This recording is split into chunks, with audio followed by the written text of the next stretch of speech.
Stand and clap and move, please stand and clap and move as we sing. We come together. We come together. We come together. We come together. In the name of love, we come together. We come together. We come together. In the name of love. Turn and greet your neighbor with a bow or a hug, not a hug, but something. Welcome.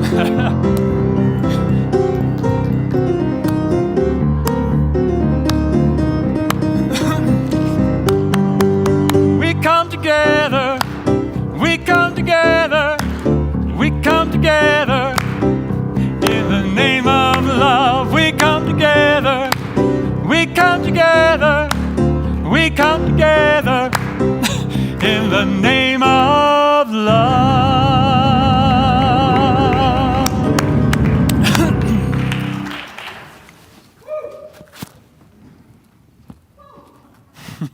Oh boy, so many layers.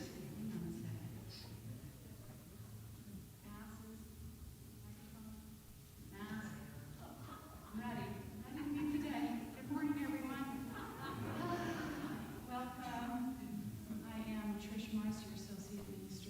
This morning. I'm that every morning, actually, but I'm here with you this morning to welcome you. I'm on a roll. So, yes, welcome for those of you who are in-house that I'm looking at, and those of you who are joining us online. We're glad that you have found a way to join us in either variation, and we want you to know that you are welcome here. So I think everyone's been here before, but if you're new to us, be sure you stop by the welcome desk and pick up a welcome packet with information about us, as well as filling out the card that tells us more about you. And that is available online as well on our website under New to Unity. If you are new to us online and haven't made it here and want to let us know more about you, we'd love to receive that electronically as well. So wherever you are welcome here. A few quick announcements for you this morning. Invitations, really. We remind you, particularly those of you who are online with young people or wanting to get a real quick Unity lesson online, at 11:15, our youth and family minister, Natalie Simons, leads a wonderful lesson for about 15 minutes. So if you're online and you have young ones, set them down. You've got a 15-minute window of time, and it's a great lesson, so take advantage of that. And also, this is, there's still an opportunity to sign up for spiritual economics. David and I are leading that together. And this will be the last week that it'll be open. It's an 8-week course.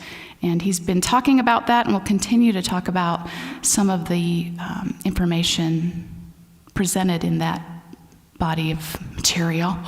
That book, we call it, otherwise known as a book. So if that interests you and you haven't yet signed up, please do that online, unitydenver.org. And our spiritually motivated social action team is meeting today after the service in the children's garden. So many of you who are on that, I see you here today. If you're interested in knowing more about it, you're certainly welcome to join us in the children's garden. And we're letting you know about a great opportunity to see Daniel Namad in concert. It's a fundraiser for New Dawn Center for Spiritual Living that meets in our space in the afternoons. But Daniel is, as David indicated last week, he's a fabulous New Thought performer, and he's wonderful to see in person. So he's been here, it's been many years, so it'll be a real treat. If you're interested in that, I can almost see the date, January 29th, Saturday at 2 o'clock. So you're welcome to join us, and you can sign up for that or make your donation on their website. That should be in your bulletin, but it's not. So, not to worry, it's on the website. Everything's at unitydenver.org. And lastly, our annual meeting is still about 5 weeks away. That's always the last Sunday in February, and that's an opportunity to sort of look at where we've been in the past year, look at our finances, look at our programming, and also look at what the future holds for the center in the new year. So it's an important meeting. Everyone's encouraged to attend. Voting members will be electing 2 new council members. And you will see in your bulletin there are recommendation forms for the nominating committee. So if you are so called, you can nominate yourself. You do have to have been a member for 1 year. And the qualifications, all the qualifications are on the back. You can also nominate someone else, give them the honor to do that on your behalf. No, but if you know someone in the community that you think would be a great addition to the team, feel free to fill that out. Turn it in the offering baskets, give it to any current council member or staff member. So thank you for considering that. Yes, and now as we begin to sort of settle into the service, open up a little bit, let ourselves arrive here fully, we will state our creed together. Our God is love. Our race is human. Our faith is oneness. So just invite you to continue to settle in as I play the singing bowl that is tuned to our heart chakra, letting that sort of resonate with you and open your heart, inviting you to become fully present in this now moment.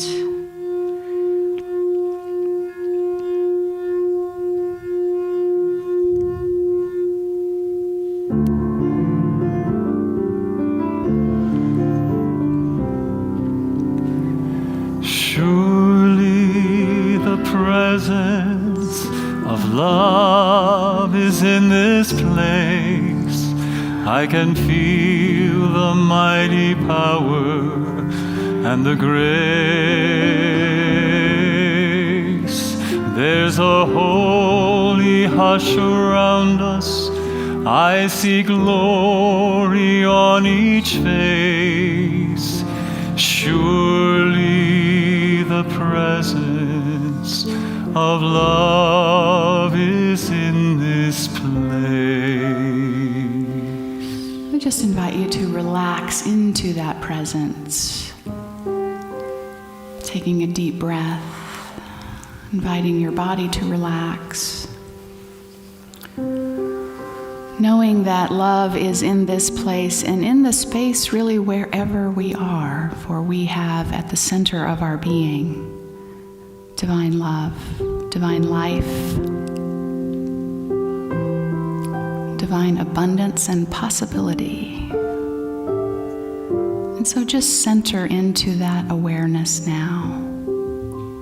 Right here, right now, I am a living expression of divine love. And as we center in that awareness, we feel the support of that truth guiding us, revealing what is ours to see and to do and to be. And so as we connect with that place within us, we learn to hear that voice, to trust that voice. So just invite you to feel the power of that for yourself now.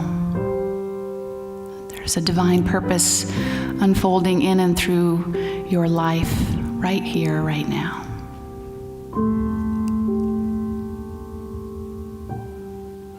And we know that's true for all of humanity. All of creation is an expression of that divine life, that divine love. And so we bring to this space anyone on our hearts, on our minds, who may be experiencing a difficulty, a challenge, a disease of any sort. And we hold them in the light of this truth, that they too are expressions of divine life, and that they have access to that abundance, to that innate wholeness, divine wisdom, understanding, and love. And so we trust that power of divine love is working together to harmonize all things for good.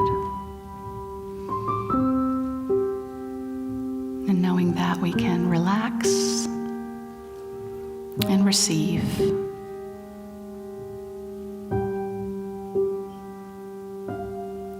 And for our ability to know this and to touch in with this anytime, we give great thanks. And so it is. Amen.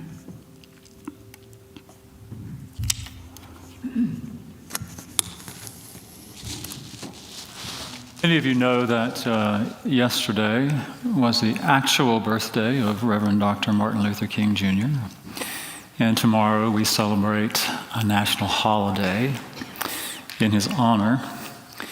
And I thought about sharing something from one of his sermons to honor him and his vision and his wisdom. And yesterday I was going through some files on my computer and I ran across this poem. I don't remember ever reading the poem. I don't remember where I got the poem. It just sort of showed up, as it sometimes happens.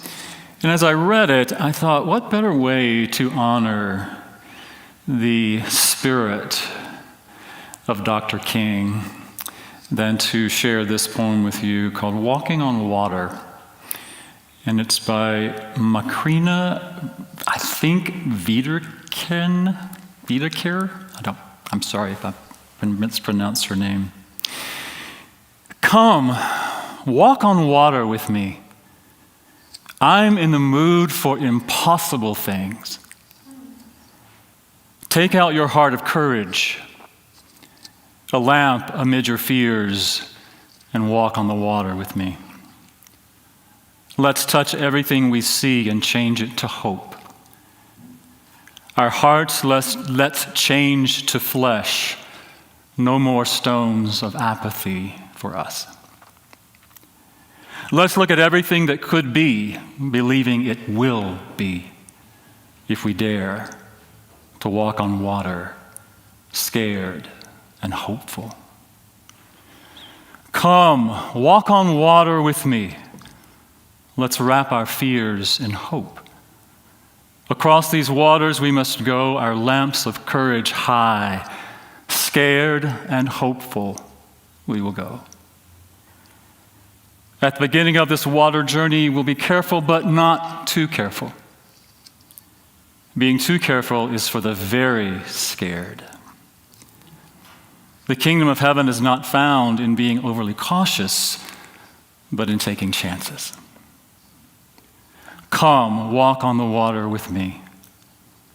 Hold high your lamp of courage. Put all your doubts away. Let's take a chance on staying up.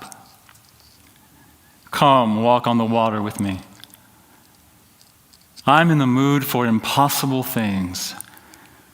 I feel scared because it's impossible. I feel hopeful because it's not impossible. So scared and hopeful we will walk. Come, walk on the water with me.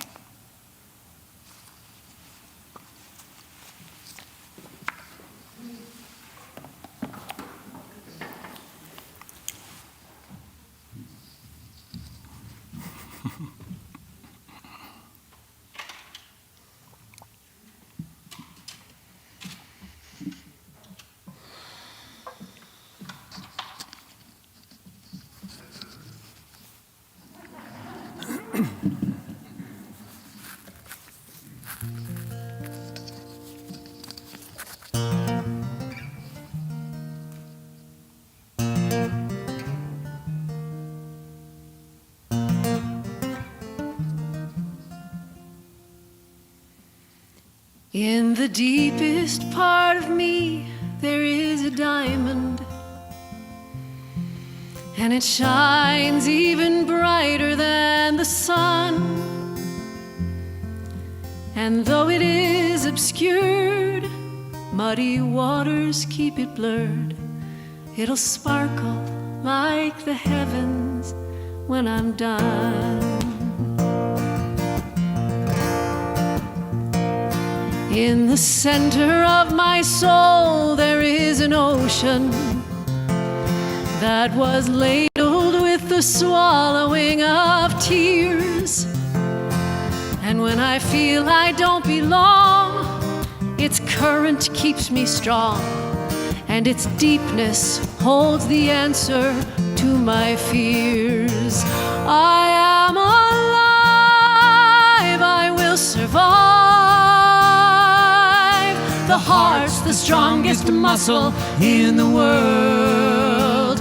No more alone, no broken bone. I am breathing and my voice is being heard. I am breathing and my voice is being heard.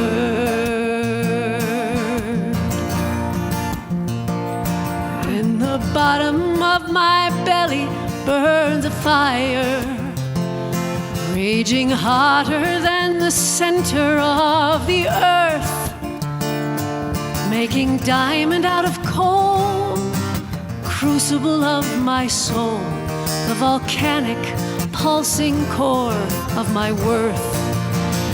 I am alive, I will survive. The heart's the strongest muscle in the world. No more alone, no broken bone. I am breathing and my voice is being heard. I am breathing and my voice is being heard.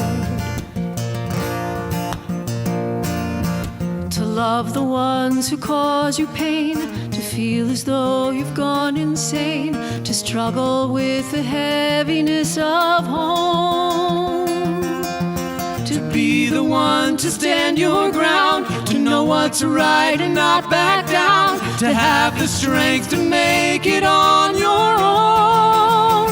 I am alive, I will survive. The heart's the strongest muscle in the world. No more alone, no broken bone. I am breathing and my voice is being heard.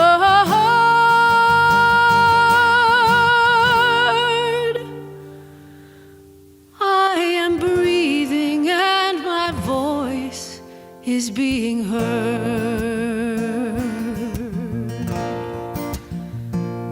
In the deepest part of me, there is a diamond that'll sparkle like the heavens when I'm done.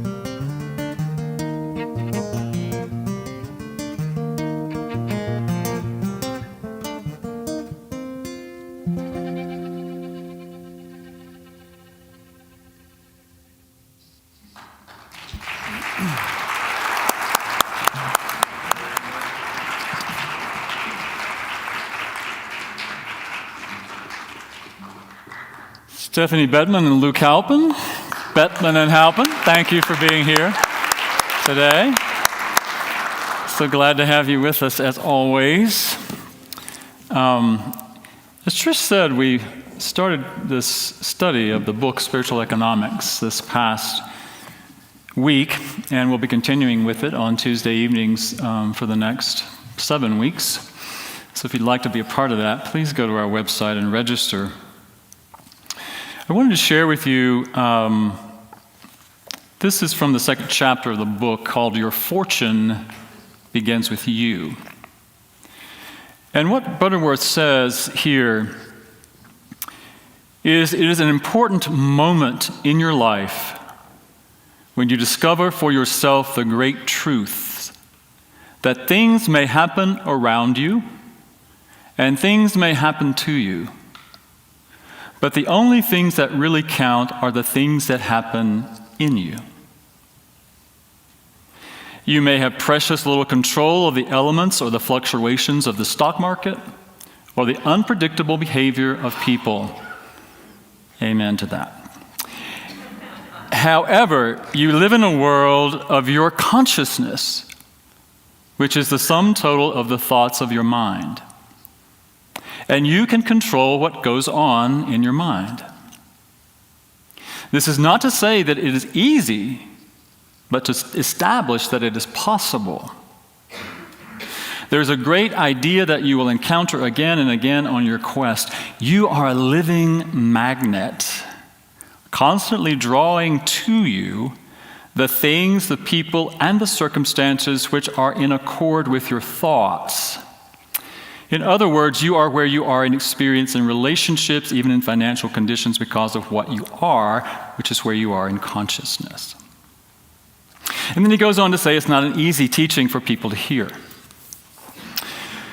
And what I want to share with you this morning about that is that it's not an easy teaching for us to hear, but sometimes I think we oversimplify the teaching. And sometimes when we oversimplify that teaching, we don't really get the depth of what Butterworth is actually speaking about.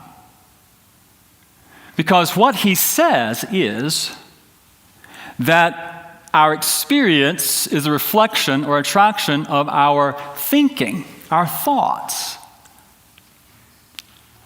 But what is the truth about that, from my perspective, is that our minds are much more than our thoughts.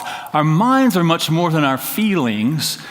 Our minds are, as Mr. Fillmore, the co-founder of Unity, says, there are different phases of mind. And when we think that Butterworth is only talking about what's in our conscious mind that attracts, then we are missing the deeper teaching there. Because Mr. Fillmore talks about, and others have talked about as well, there is the conscious mind, there is a subconscious mind, and there is a superconscious mind. The superconscious being the mind of God. The one mind, the mind of unity.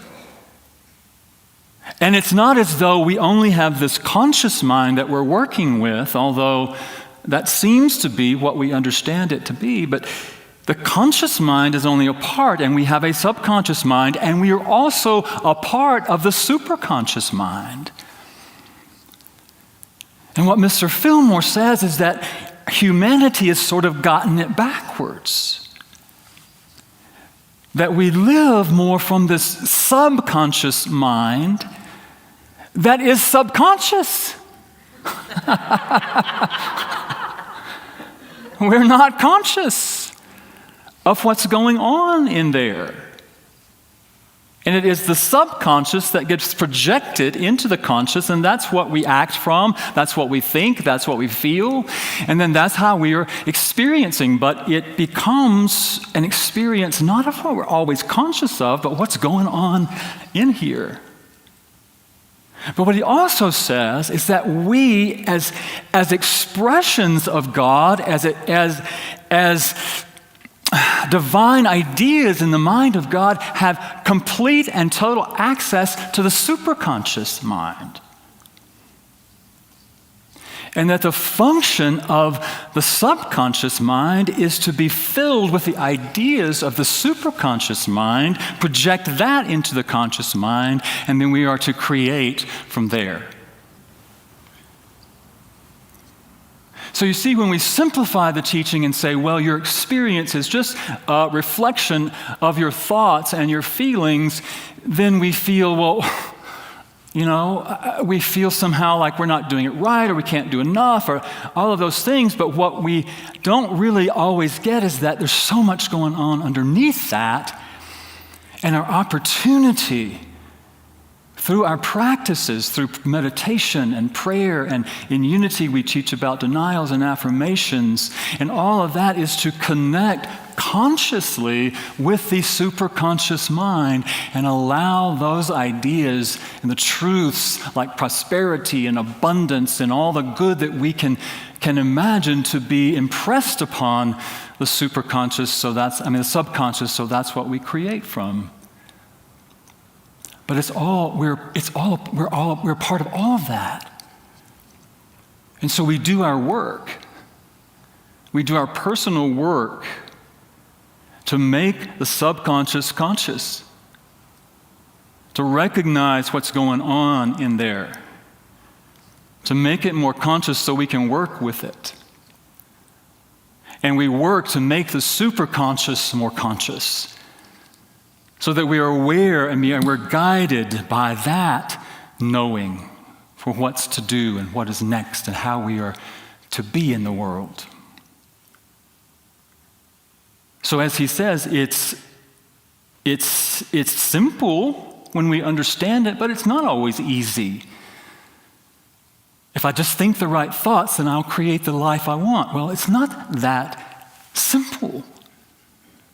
Although I think we tend to simplify it in that way so that we can comprehend it. It's all of that. And that's the work that we get to do. It's our spiritual work and our spiritual practice. And I wanted to share that with you today because I think it's important as we create our lives, as we move forward in our lives, that we get to do the work. And as he talks about in this chapter, your fortune begins with you because of all of that. Because your consciousness, what's conscious and subconscious and superconscious, is what is attracting into your life. And so your fortune begins with your consciousness. And when I thought about fortune this week, I thought about it in different ways. Sometimes we think about fortune as our wealth. Fortune could be our fortune as far as money. Fortune could also be what some people talk about, fortune telling, the foretelling your future, foretelling. And we also talk about fortune as good fortune or good luck. And all of those things, how does our fortune in all of those areas begin with our consciousness? And what I want to say to us, as I talked about a little bit last week, is that when we think about wealth, most of us do think about stuff, about money, about things that we can accumulate and acquire. But if we look back at the definition of wealth, it actually just means well-being. The initial understanding of wealth is well-being. And what I think about wealth, this idea of the consciousness of wealth, I think about that you and I are truly meant to be these vessels through which spirit, life, creativity, energy just flows freely. I remember when I first got into New Thought, my minister talked about this idea that we are like these, like a water hose, that's attached to the spigot. The spigot's wide open. And we're simply to be the channel through which that spirit flows like water flows through a hose. But what happens to a lot of us is that we're standing on our own hose. So the water doesn't flow freely. And it comes out as a trickle sometimes. Because we are constricting the flow. Because we constrict the flow, because of, I think, what goes on in our subconscious very often. The beliefs and the ideas about ourselves and the ideas about the world and the stuff that we've learned and our traumas and all of the things that go on in the subconscious that tend to restrict that flow. And so our opportunity is to open up the channel, open up the flow, to let go of those preconceived notions about who we are or who we're supposed to be, the identities that we have created, the images of ourselves that we try to project or try to maintain, that take a lot of energy sometimes to present this idea of who we are, who we're supposed to be. So getting off, moving our feet from that hose is opening up that channel, letting go of some of that stuff, allowing that free flow of life to move through us. That is really what wealth is about. And when we're open to that creativity, those divine ideas, and the creativity that is a part of us, then we can demonstrate in the world wealth. But our work is here first, to clear out the channel and to open up to that flow. The other aspect of that I mentioned was this idea of fortune telling or foretelling the future. Now, I don't discount that some people have gifts, psychic gifts, and that some people develop those gifts. I believe that we all have those gifts of sensing energy, sensing the energy that is around us if we open ourselves to that. You've experienced it, I know, with people. You've experienced the energy of people. Sometimes you might meet somebody and you immediately feel good and attracted and this sense of connection with someone. You may have felt the opposite. You may meet somebody and you think, oh man. You see, we feel that energy, but we don't necessarily identify it as that. So what I believe is happening with, and again, this is my own prejudice. I've had experiences with it myself, so I don't want to discount anything around that. But what I believe is happening when people are connected to that is that what they're doing is they're connected to the energy that is happening in you in the moment, or the energy that is around you in the moment. They're connecting to your own level of consciousness, and what they're doing then is telling you, what I'm sensing is that if you stay in this level of consciousness, this is what might happen. But they always say to you, you are in charge of that. You are at choice about that. So your opportunity, the fortune about this idea of future and foretelling the future is that you, again, are in charge of your energy, your consciousness. And that you are the one, I am the one that can foretell my future. Because it begins now. What's happening in my energy field now, in my thinking, in my subconscious, wherever I am in my awareness of the superconscious, I am creating my future, as you are. And so I think it's important to recognize you are your future. You are your fortune. You get to decide. I get to decide.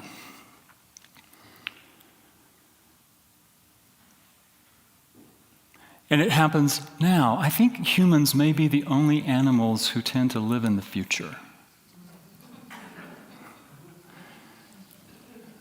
rather than living in the moment. So what if we just decided, well, my future is now. What do I choose to think? What do I choose to believe? What do I choose to experience now?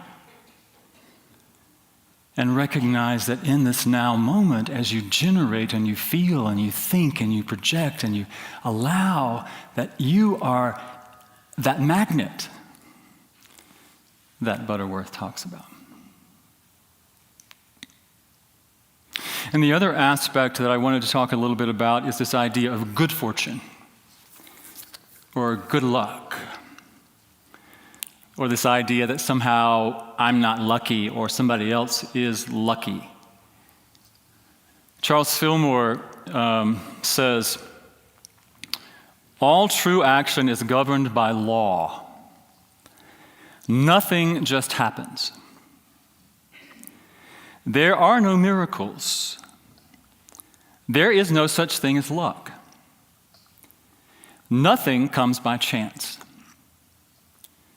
All happenings are the result of cause and can be explained under the law of cause and effect. So there is no such thing as luck. As I thought about that this week, I thought about, okay, well, it would appear that some people are a lot luckier than others, sometimes. But if we truly believe that everything begins in consciousness,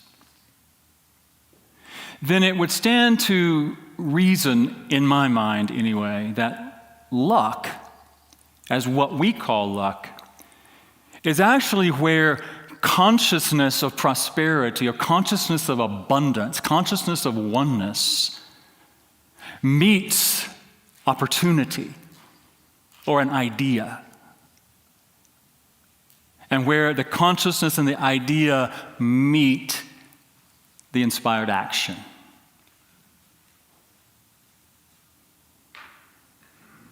And what happens in that, when we have this consciousness, we have this idea, the opportunity shows up for us, we take the inspired action, and something manifests in our lives, and we say, oh, I'm so lucky. Or wasn't that a miracle? Or we pray for this idea of a miracle. I used to carry around in my pocket this card I got a long time ago that said, expect a miracle. And I carried that around for a long time until I began to understand this perspective on a miracle. Don't expect a miracle. If by miracle you mean some event or circumstance that happens outside of the law of cause and effect. Because everything happens under law. Spiritual law, universal law. Everything happens under law.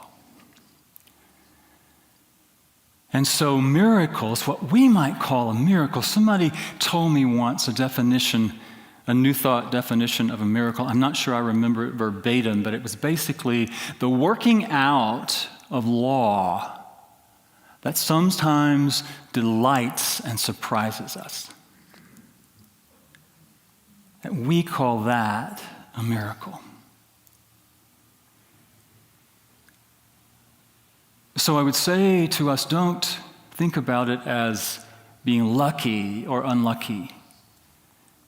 When you recognize there's no such thing as luck, that what you might call luck begins with your consciousness opening up to the opportunities that present themselves to you and doing what is needed in order to follow through on that idea that comes to you. Same thing with miracles. The law of cause and effect. You are this attracting energy. So this idea that we create our reality, I believe is true, but not in the simplicity that we sometimes understand it. We are the ones who are in charge of our own consciousness. We get to do our work around exploring our own ideas about limitation that limit us, that keep us from allowing that flow to happen through us. We get to get off of our own hose, so to speak. That we are the ones who right here and right now begin to create our future by what we're thinking, what we're feeling, and what we're experiencing. Imagine if you understood yourself to be a fortune teller. You are determining, you are foretelling your future right now by what you are feeling and thinking and doing.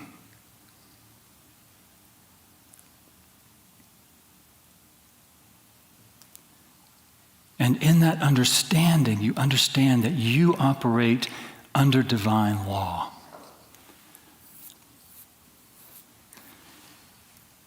But all of it goes back to this knowing that we have the opportunity every moment to be consciously connected to what Mr. Fillmore called this superconscious mind. That there is an aspect of us, I believe, whatever you want to call that, the diamond, the soul, spirit,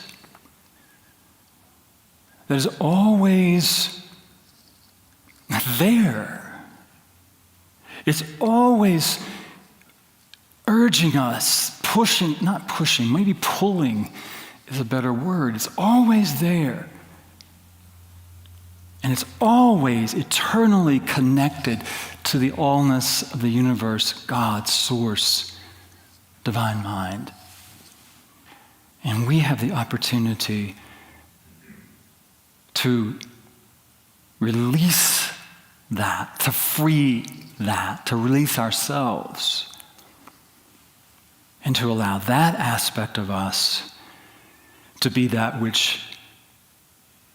from which we create and manifest our lives. And sometimes, I believe that is such a powerful, creative, and attractive force within us that sometimes it leads us and guides us in ways that we don't understand, that may seem totally irrational. But what spirit is, I've heard this term before and I love it. Spirit is trans-rational. Right? It doesn't always make rational sense to us when we're guided and directed and moved to follow and to create our future and to be open to that guidance of spirit and to say yes. And sometimes it means to say no. But saying no to something is always about saying yes to something else. Right? So, I want to share with you a little bit about how some of that is playing out in my life. And I've been working with this spiritual counselor now for months. Love him. Such a great guide. And he's been helping me to move through, recognizing how I've been standing on my own hose, right? And blocking and attached to these ideas about myself and who I'm supposed to be and what I'm supposed to do. And all of these, we talk about these contracts that we have with people and institutions and all of that. And how some of that is it constricts our flow. And when we discover that, then we can get more in touch with what is spirit? What is this soul, this part of me guiding me to do? What is mine to do? So I spent a lot of time with that over the past many months, actually working through some of that and discerning for myself. And I'm letting you know today with heavy heart that I've decided to resign as the senior minister here at Unity Spiritual Center, Denver. Just take a breath. That it has been coming for me for a while. And it's not been an easy decision for me to make. Hasn't been a fast decision for me to make. But I was telling somebody the other day how almost 8 years ago, when I first received the call about coming here to Denver, moving from Dallas to Denver, it was a knowing. I knew this was where I was to be. There was never a doubt about that for me. And to be really honest with you, I feel that same sense of knowing that it's time for me to... Well, let me just say this. What's really clear for me is that I love you all. I love this community. I love the staff. I love the council. I love being here on Sundays and being with you all. And it's very clear to me that this, and I'm going to say this in church ministry, is not mine to do right now in my life. It doesn't mean that I won't in some way be involved in some sort of ministry at some point. I don't know what that will look like. Again, this has been a surprise to me in some ways. I thought when I got into ministry, I would be in ministry for the rest of my life, in church ministry. So to think that that's not where I am to be sort of leaves me in a bit of, what? And I'm guessing for some of you, it kind of feels that way too. What are you talking about, right? How can you be doing this? But I'm doing it because I do believe it is in the highest and best good, not only for me, but for this ministry. I believe if I continue to try to bring energy and life and continue to do what is not mine to do, it would not be good for me and it would not be good for you. So I'm not going away, I'm not dropping off the face of the earth or anything like that. I'm not going to another church. In fact, again, surprised me, is that I am making a choice now to go back into the business I was in before I got into ministry. And it was a miracle that, no, I have been offered a job which I've accepted, and it has worked very smoothly. It worked out very quickly and smoothly, and the company I'm going to work for, I really appreciate their values and their philosophy, and it's a good match.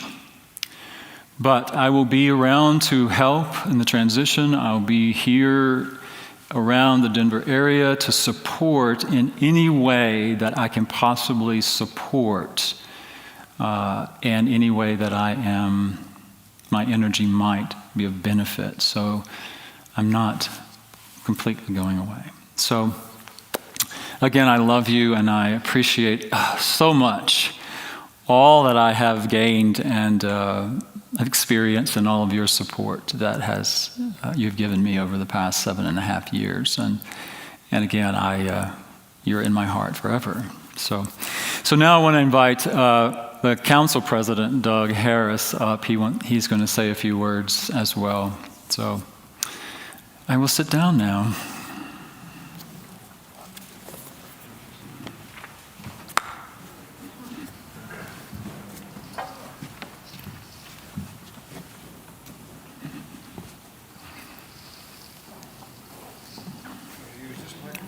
Oh, yeah, I guess so. I'm sorry.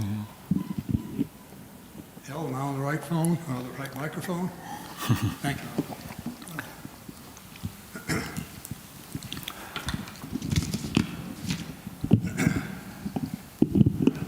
Good morning. Good morning. Good morning to all of you in the sanctuary and to all of those of you that are watching and listening to us virtually. We appreciate your spending part of your morning with us. You bless us with your presence. Thank you for being here. As David mentioned, I'm Doug Harris. I'm the president of the Unity Spiritual Center Church Council. And as such, David invited me to meet with him in his office on January the 4th, 12 days ago, when he shared with me his decision to resign as senior minister and spiritual leader, essentially what he has shared with you this morning. I thought it would be helpful for me to share with you on behalf of David and Trish and the council the steps and actions that have been taken since then. I have written a number of things because I want to make sure that I don't leave anything out. So I will refer to this or read from it as I go along. When I met in David's office with him, Trish was home in quarantine due to testing positive for COVID and experiencing the symptoms. David wanted to wait a few days to inform Trish, hopefully when she was feeling better. David did talk with Trish on Thursday, January the 6th, and informed her of his decision. Your council had already scheduled a visioning meeting to be held Saturday, January 8th, And all members of the council, including David and Trish, were in attendance either in person or by Zoom. After opening the meeting and David praying us in, I asked David if he wanted to share with the council what he had shared with me. And he did with the council then, as he has with you now.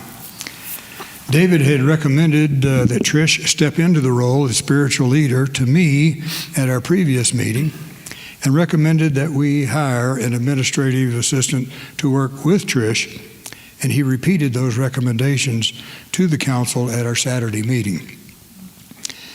After every member of the council, including Trish, expressed their appreciation and thanked David for his leadership and service, I asked Trish if she would like to be David's successor as spiritual leader at Unity Spiritual Center, Denver. She answered in the affirmative. David and Trish were excused, and your elected voting members of the council went into an executive session. Over the course of the next 4 hours and lengthy discussions, the council voted unanimously to offer Trish the position of spiritual leader of the Unity Spiritual Center, Denver.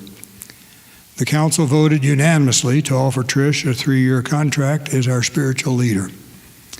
Nancy Smith and Travis Garvin were appointed by the council to work with Trish to draft a proposed contract for review and approval by the full council. For those of you that don't know Trish all that well, I want to share some of her experience with you. Trish has been involved with what is now Unity Spiritual Center Denver for over 20 years. Starting out as a volunteer in 2001 with Annalea Rawson, the minister at that time. Some of you will remember Annalea. Nat Carter succeeded Annalea in 2003 as our minister, at which time Trish joined the staff on a very part-time basis. In 2007, Trish was offered a full-time position and became the office manager.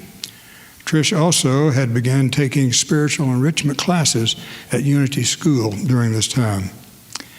David was hired in June of 2014, and as he said, he's actually in his 8th calendar year of being our spiritual leader.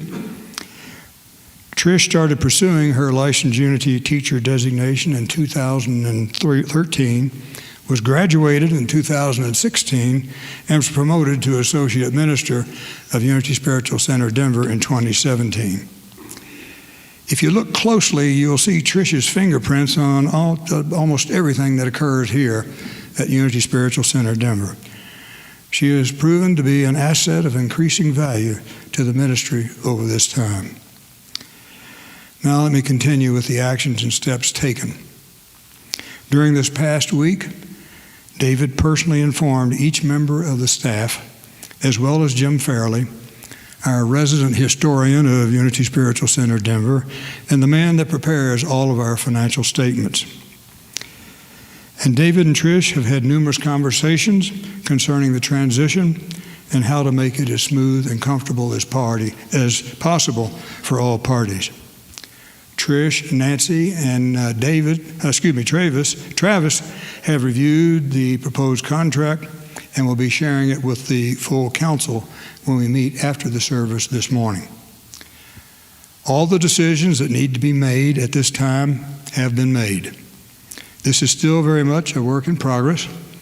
We do not have all the answers to what I am sure are your many questions, but we are working together diligently and in an orderly fashion and at a pace that is comfortable to all parties to address all aspects of the transition, and we will update you as we go along. Thank you for your understanding, your patience, and the privilege of your time. Trish, would you like to make some comments? Thank you, Doug. I think the first thing you should know is I do wash my hands. My fingerprints on everything. Dun-dun-dun.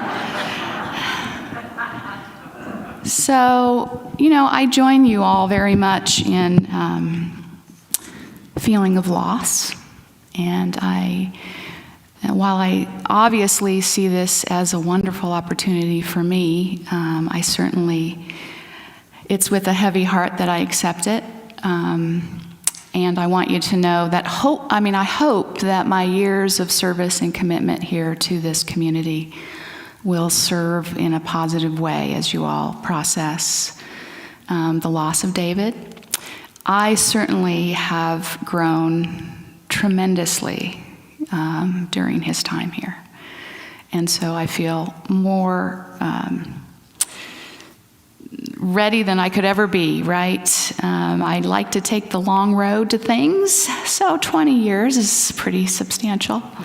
But I want you to know that I understand there'll be a time of grief and loss and processing that, and I certainly hope to support you in that. Your council is really an excellent team that has been very loving, very supporting, and very professional at knowing how to move forward. So I don't think that you all will, other than the emotional ties, I don't think that you will feel much change around here, so that you will feel the consistency and process that as we proceed through that, it will feel as smoothly as it possibly can. And as things come up in your lives, as they do, I'm here for you. I'm here to support you in any way I can. So, and if this had to happen, I don't think it could have happened more smoothly in terms of David's willingness to sort of stay, get things situated in the transition. So I hope that you feel that you're in good hands, and that will allow you some time to wrap your minds and hearts around it. So thank you.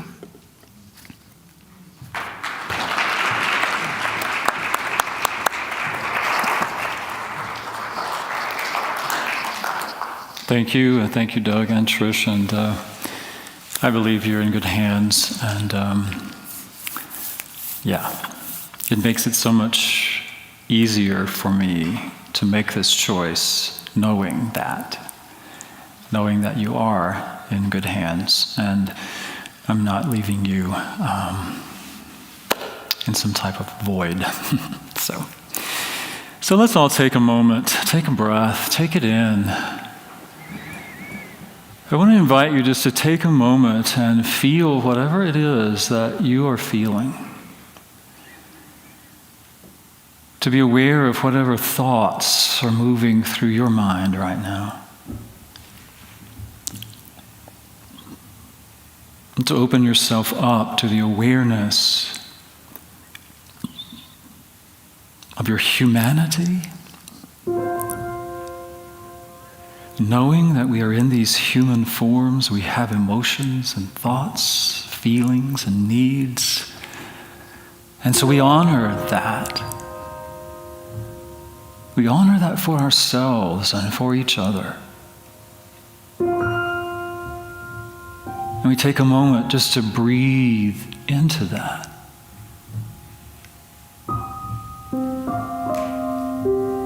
Allowing whatever to arise without resistance.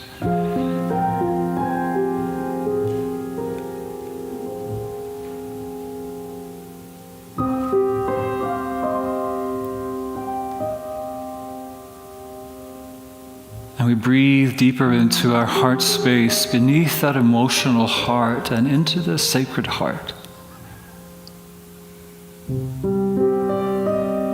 Where we breathe into the awareness of that divine love that holds us, that uplifts us, that harmonizes, and heals.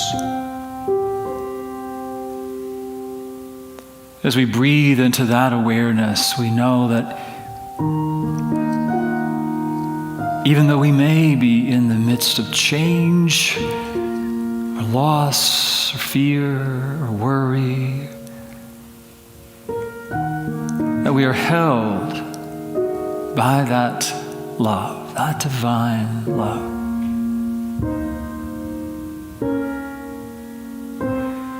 And so with the breath, with the awareness, we open to the awareness of love's presence in us, through us, as us.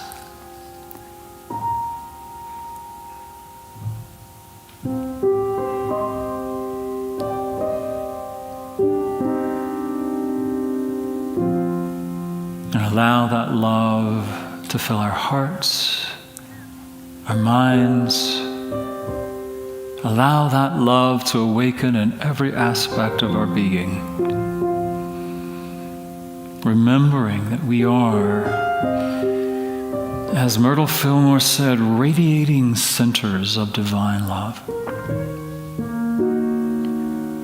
You are a radiating center of divine love.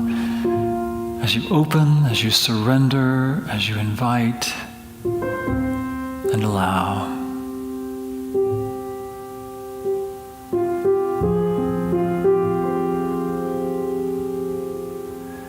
I am opening up in sweet surrender to the luminous love light of the One. I am opening up in sweet surrender to the luminous love light of the One. I am opening. I am opening. I am opening. I am opening. I am opening up in sweet surrender to the luminous love light of the One. I'm opening up in sweet surrender to the luminous love light of the One. I am opening. I am opening. I am opening. I am opening.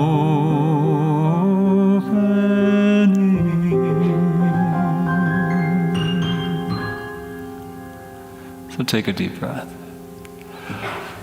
Breathe that all the way down through the bottom of your feet and grounding that awareness here and now. Because here and now, in this moment, is where you claim your truth, where you accept and allow, and where you begin to foretell your future. And so it is. Amen. So now is a time when we have the opportunity to support this ministry with our gifts and tithes and offerings. Those of you who are in the sanctuary, we invite you to do that as you leave in the baskets back here, or if you have the app, you may do it there. Those of you who are online, you see options for you to do that, and we so appreciate your support and your continued support, not only financially, but through your prayers and through your presence. Let's say our offertory blessing together. Divine love as me blesses and multiplies all that I am, all that I have, all that I give, and all that I receive. I am thankful.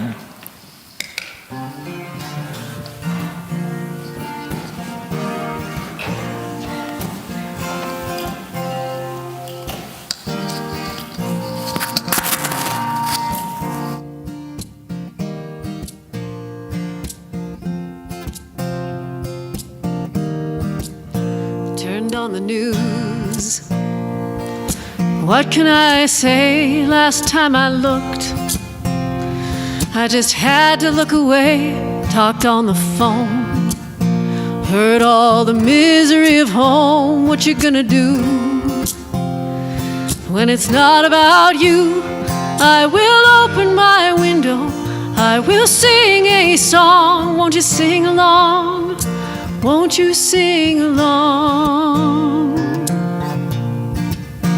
This helpless feeling lies heavy on my heart. My head is reeling.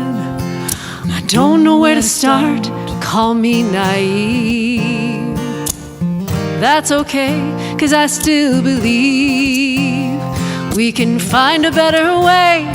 I will open my window, I will sing a song. Won't you sing along? Won't you sing along? Sing along. a harmony and sing along. Sing along, sing along. Pick a harmony and sing along. I am just one raindrop in this wide ocean. I am just one grain in a mountain of sand. Can no one see me? Can no one hear? Will someone join me when I make a stand? I will open my window, I will sing a song. Won't you sing along? Won't you sing along? Sing along, sing along. Pick a harmony and sing along. Sing along, sing along. Pick a harmony and sing along. I stand for love, stand for compassion, for understanding. I stand for love. I Sing stand along, for sing compassion, for Pick a understanding. harmony I and stand sing for along. love.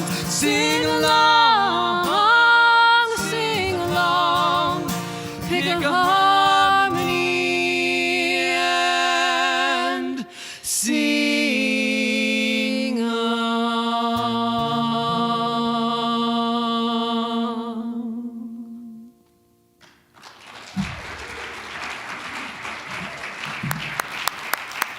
Thank you. Thank you, Stephanie and Luke. Thank you so much, and thank you all for being with us this morning. As Trish said, the Spiritually Motivated Social Action Team is meeting right after service. Council will also be meeting for those of you who are part of that. And again, thank you for being here, and thank you for your ongoing support and love for this ministry, and for Trish, and for your counsel, and for me. I do appreciate it. So let's join together. Stand if you would like as we say our closing prayer. The light of God surrounds us. I am the light of God. The love of God. As light, I illumine my world. The love of God enfolds us. I am the love of God. As love, I live empathy, understanding, and compassion. The power of God protects us. I am the power of God. As power, I co-create a world of love, unity, and equality for all. The presence of God watches over us. I am the presence of God. As presence, I stand in truth in every circumstance. Wherever we are, God is. Amen. And now we'll sing our closing song, Love Can Move the World.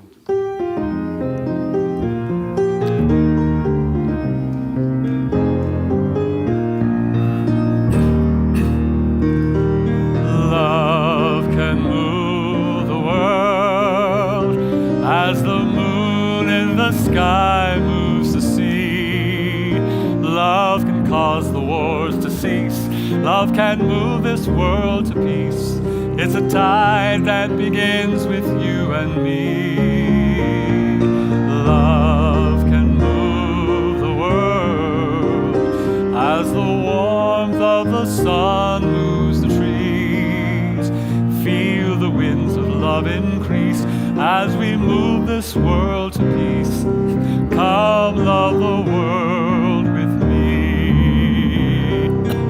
Come love the world with me. Thank you.